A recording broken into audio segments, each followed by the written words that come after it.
Salut Sakapvet, and welcome back to my channel. If you do not know me, my name is Lucindy, and if you don't know me, it's only for one reason, is because you're new here. If that's the case, it's back on keyboard yeah, but you found the right one because it's a vibe over here.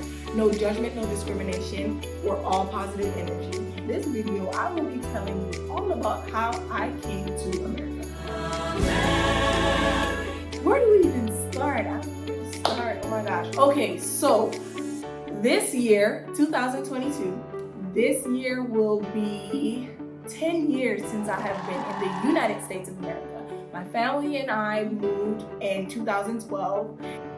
So, where was I before America? Would you like to know?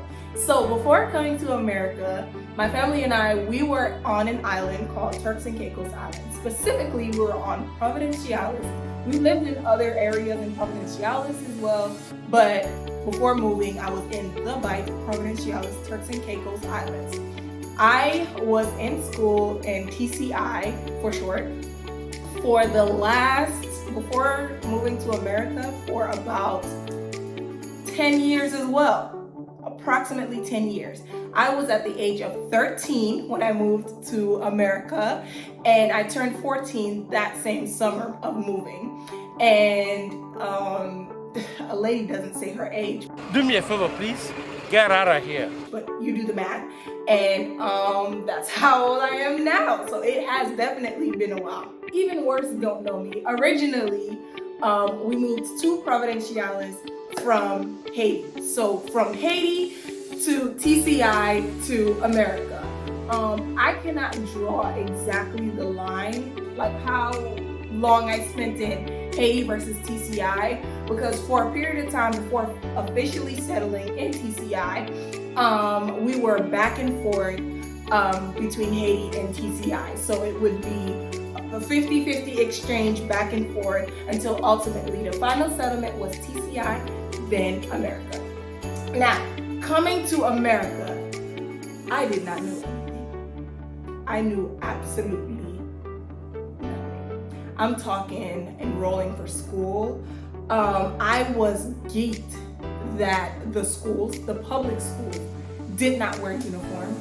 Growing up, I wore a uniform, and I have worn uniform all my life, from 2.5, 3 years old when I started school, all the way up until 13 coming to America, I wore a uniform. We had what we call Jeans Day back where I went to school, back in the islands. We had this thing called Jeans Day, where it was a specific day dedicated towards you not choosing whether or not you wanted to wear a uniform.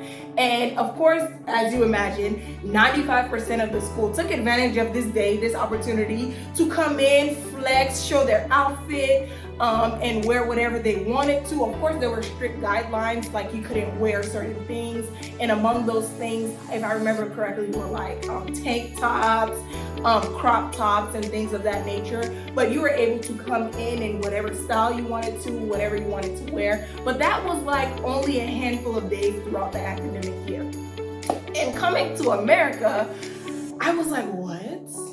I was enrolling in school, and I remember being with my aunt and asking, like, about the school uniform colors, like, what colors will we be wearing, and how did it look? Was it like a solid color or a plaid skirt? So for primary school is what it was called. I wore a solid color uniform.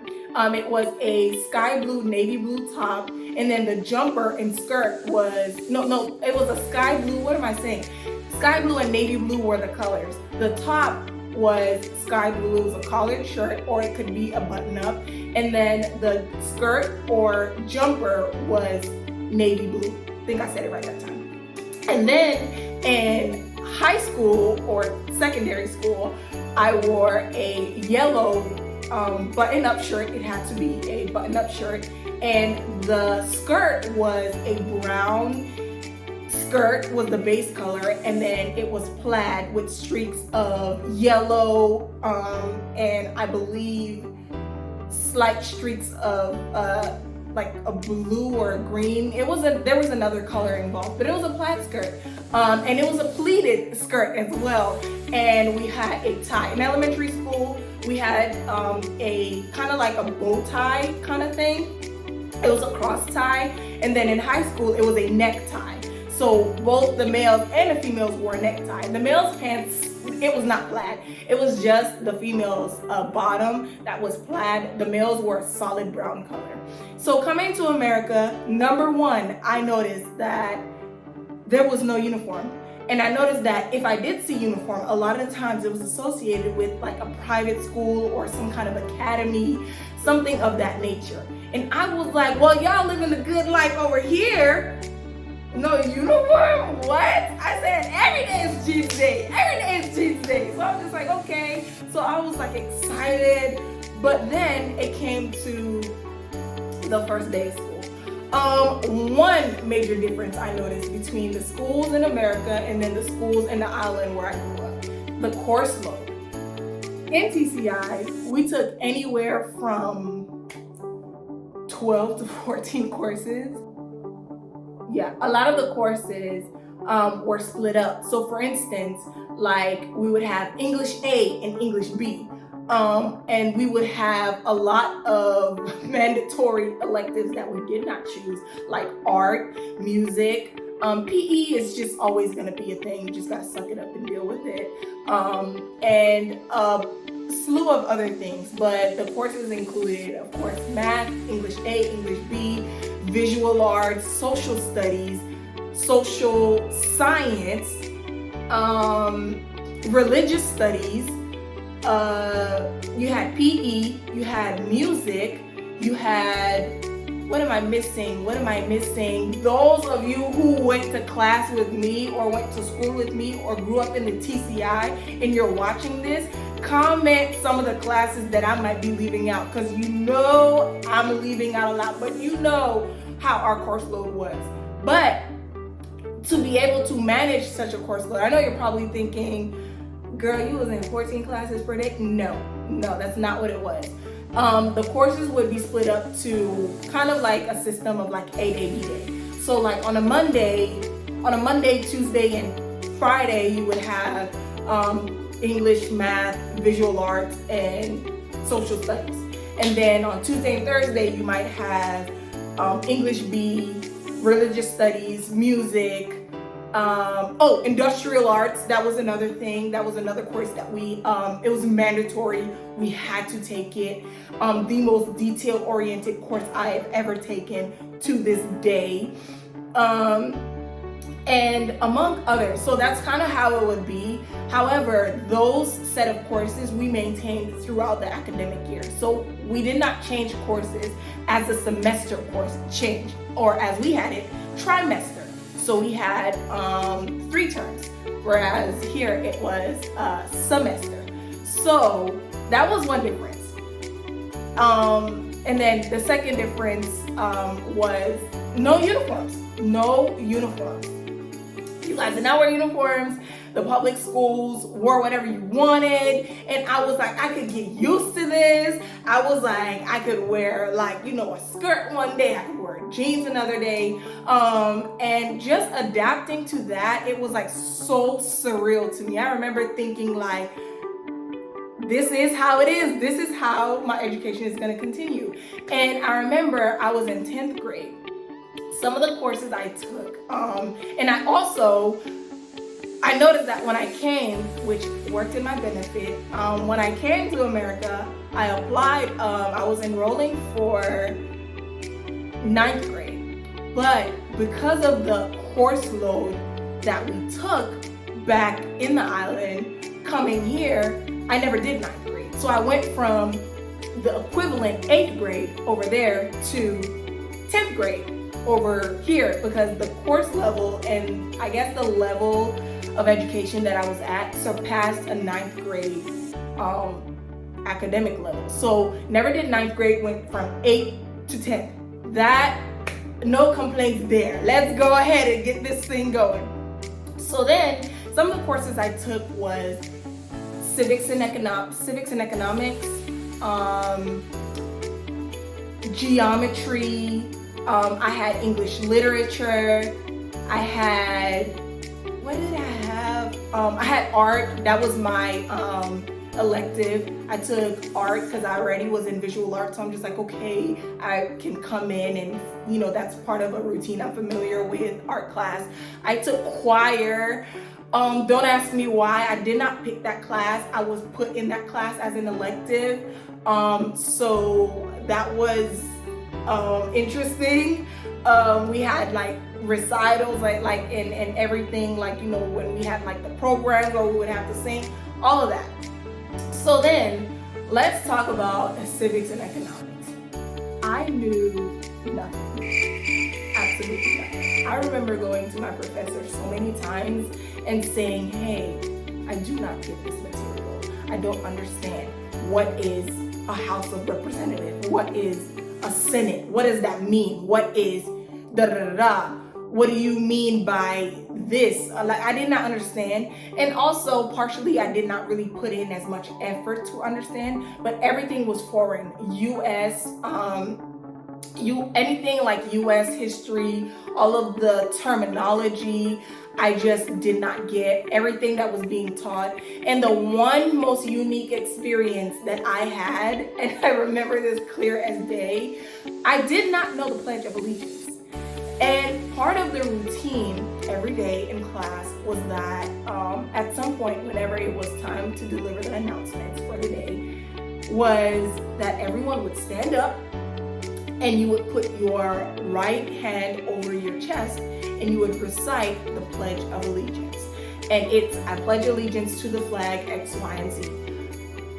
I was so confused. All I know is that happened and everyone stood up. And I just was like, I stood up too. It's like, you know, I don't know what's going on, but everyone's standing. I'm not going to be the only one sitting down. So I just like, you know, adapt to my environment. And I too stood up. Everyone had their hand across their chest. I remember looking like, I don't know what this is. What are we doing? I didn't know. I wasn't, I guess, prefaced to that. I wasn't told that, you know, this is how your daily breakdown is going to be. I was just given a schedule on my first day and someone helped me find my class, and that was just have at it, girl. Thrown to the wolves to figure it out and survive on my own. I asked a lot of questions here and there, but I asked questions to the most impatient people, so it was completely helpless to the point that I did not ask questions anymore. So then everyone stood up, saying the Pledge of Allegiance, hand across their chest. So standing up, everybody reciting something, saying something. I don't know what to say, so I'm quiet. But then I thought it was going to be like a little 2 sentences and then done. But I noticed that the pledge was a little longer than I thought the pledge was going to be. So at some point, Simon, I just started mumbling complete rubbish. I pledge, moving my mouth to blend in with the crowd. I had no idea what I was saying. I had no idea what I was saying, what it even meant. It was a legit monkey see, monkey do moment for me at that point. And it was just, I pledge America, one nation under God, blah, fini, tout monde fini, when everybody stopped, that's it. What? You can't tell me I didn't say the pledge. And then everybody sat down and resumed. And I noticed that a lot of times when the pledge was being said, like when everyone would stand up, those with hats start taking their hats off and etc. And that was the most real moment for me in adapting. Another thing I had to experience was the grading system. So over here, the grading system is a little different than back in the islands. At the point, it wasn't quite at the 10-point grading system that is like in structure now. To get an A, it took a 92.5. On the islands, that is excelling. However, over there, to make honor roll, it took you, what was the average? From 80% and above, you made honor roll. I might be a little off with the numbers. It might even be in the high 70s. Was it 77 and above? Don't quote me, but I will do the research and I will include it in the description box if I remember. But after a certain cutoff, you were able to make honor roll and receive certificates and whatnot. And like I said, the course load was heavy. The work was pretty hard. Information technology. I'm sorry, another class we had to take, IT. But yeah, so with the grading system, I noticed that it was a little harder to, I guess, make like AB honor roll, because like the cutoff for an A was a 92.5. So I literally was like, struggling at some point to make an A. And it was not that I didn't understand the material, it was that I was adapting to a lot of the learning styles. There was a huge learning curve. The teaching style was different, and just learning the material was different. I had to unlearn a lot of habits and retrain myself in other areas so that I could be able to succeed.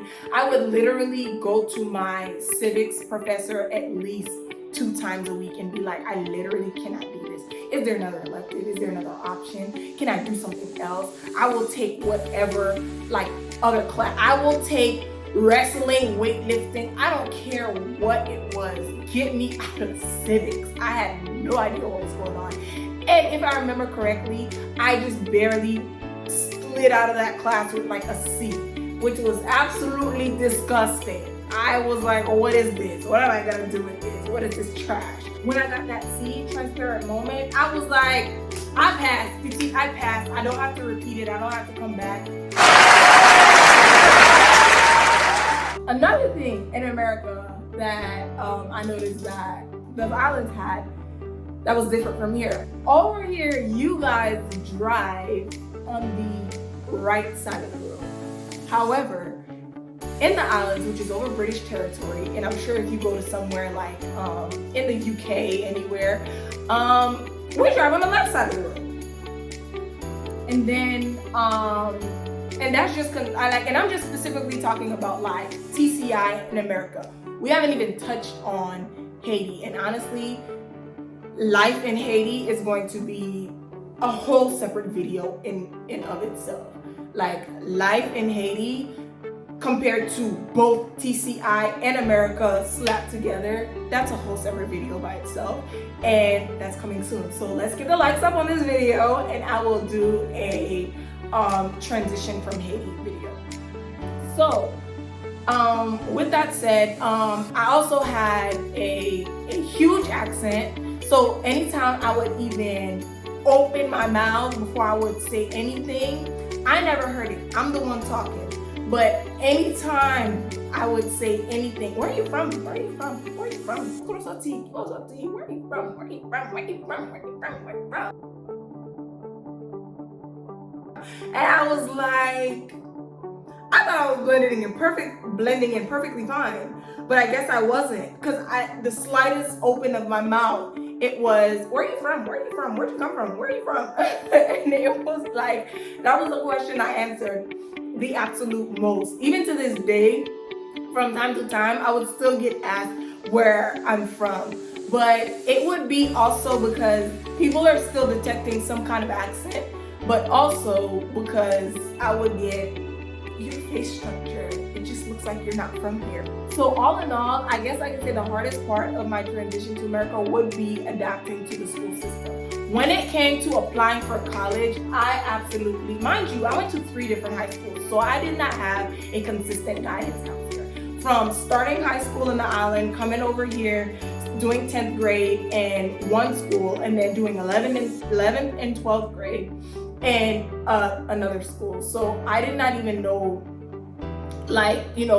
how to have a strong, consistent relationship with a guidance counselor, because I was constantly moving schools. So ultimately, figuring out college, another thing I had to pretty much do by myself on my own. So navigating through, and I do not wish that on anyone, I was the most confused individual ever. Navigating through the transition from, you guys, the transition from high school to college, that was very real for me. I did not know how the system worked. I did not know what I needed to do. We had like a college day where they taught us a lot of the things, taught us about some of the applications. Thank God I applied for FAFSA, because that definitely came in handy. And for those who did not watch my previous video, I am now sitting with 2 degrees and $0.00 in student debt. I have an associate's degree in science and a bachelor's degree in biology and science as well, and I have absolutely no student debt. So thankfully, I did some things right? I figured some things out, but that was like deadly. I do not wish that on anyone. Trying to figure out the system. I even had one of my professors, one of my guidance counselors that was super discouraging. I'm not going to disclose the school I went to so that the counselor is not identified, but I remember wanting to challenge myself and take certain courses like pre-calculus, like my senior year, so that it would be a little bit more of a comfortable transition for me in high school. And I was told, like, straight up, I don't know if it was because I was adapting to the school system, but I was told straight up, maybe you don't want to take a difficult course in your last year/semester of high school because you don't want to take a hit to your GPA, automatically implying that I'm just gonna fail this class. And I'm just like, okay, that's awesome, but where do I sign up for it though? Because I know this transition to college is gonna be real, and I need to take as much like upper level. I took AP courses, I took one college course while I was in the tail end of high school. Had I knew about that earlier, PT, I had to figure out so many things about myself. Had I knew about that earlier, this is gonna be a whole separate video by itself, navigating the school system of America. However, I will say that there's a lot of things that I had to learn, and I had to thrive and survive. I had to go through the bushes, the highs, the lows, and the valleys to be able to adapt. I don't wish this on anyone. This is what I'm saying. Like, I don't wish what I went through on anyone. And let me know if you want me to do a part 2 of this video with even further detailed differences that I noticed between coming to America and my transition over here. But all in all, those are the big picture things that I could go ahead and let you know that it was hard. It was hard. It was difficult. Well, that's all I have for you today. Please feel free to like, share, comment, subscribe, all the things. Hit that bell so that you can be notified as soon as I post, because the posts will be coming back to back. I will be flooding you guys' timeline. Don't hate me now, hate me later, because it's coming. And see you in the next one.